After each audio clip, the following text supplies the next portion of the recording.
विद्यार्थीहरू सर्वप्रथम त यस नेशनल क्याप्सन गुल्मीले आयोजना गरेको वक्तृत्व कला प्रतियोगितामा आफ्नो सानो एउटा प्रस्तुति राख्ने मौका दिनुभएकोमा म नेशनल क्याप्सन गुल्मीलाई हृदयदेखि नै धन्यवाद प्रकट गर्न चाहन्छु। र आजको यस कार्यक्रममा अभिभावकहरूको ध्यान निजी लगानी अभिभावक र विद्यार्थीहरूको ध्यान निजी लगानी विद्यालयहरूमा भन्ने विषयमा रहेको कार्यक्रममा म आफ्नो प्रस्तुति अगाडि बढाउन चाहन्छु।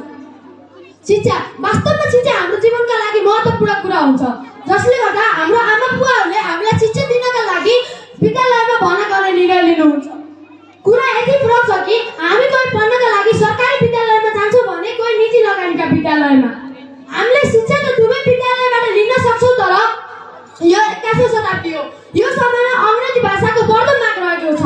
यदि हामीलाई राम्रोसँग अङ्ग्रेजी बोल्न, लेख्न र पढ्न आउँछ भने मलाई लाग्छ जिन्दगीको कुनै पनि दौरानमा हामीले दुःख पाउनु पर्ने छैन। हो, यी कुराहरूले गर्दाखेरि हाम्रो अभिभावकहरूको ध्यान निजी लगानी विद्यालयमा बढिरहेको छ।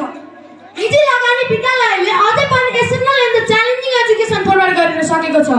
एउटा फ्रेजर इन्स्टिट्युटले 2007 सालमा गरेको अध्ययनको अनुसार 91% अभिभावकहरूले निजी लगानी विद्यालय रोज्नु भएको थियो। त्यसको कारण थियो डेडिकेटेड टिचर। यदि टिचरले आफ्नो विषयमा क्वालिफाइड छैन भने विद्यार्थीहरूले कसरी प्रगति गर्न सक्छ होला महोदय? तर बोर्डिङ म लेखेर दिन सक्छु 100% शिक्षकहरू बोर्डिङ स्कुलका चाहिँ एकदम क्वालिफाइड हुनुहुन्छ। आफ्नो विषयमा उहाँहरू योग्यता र प्यासनेट हुनुहुन्छ।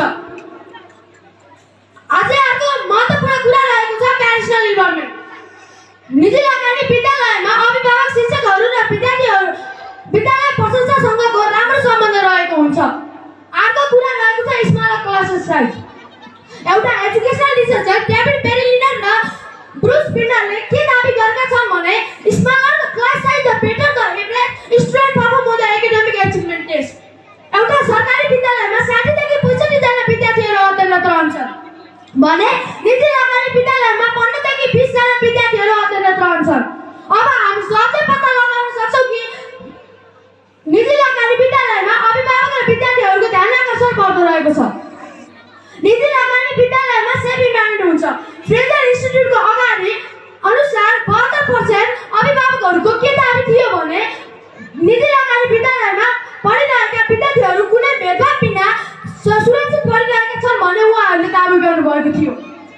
हो, यी कुराहरूले गर्दाखेरि अभिभावकहरूको ध्यान आकर्षण निजी लगानी विद्यालयतिर बढिरहेको छ। निजी लगानी विद्यालयको वातावरण एउटा विद्यार्थीका लागि मोटिभेटिङ, सपोर्टिङ र न्युट्रेटिङ हुन्छ।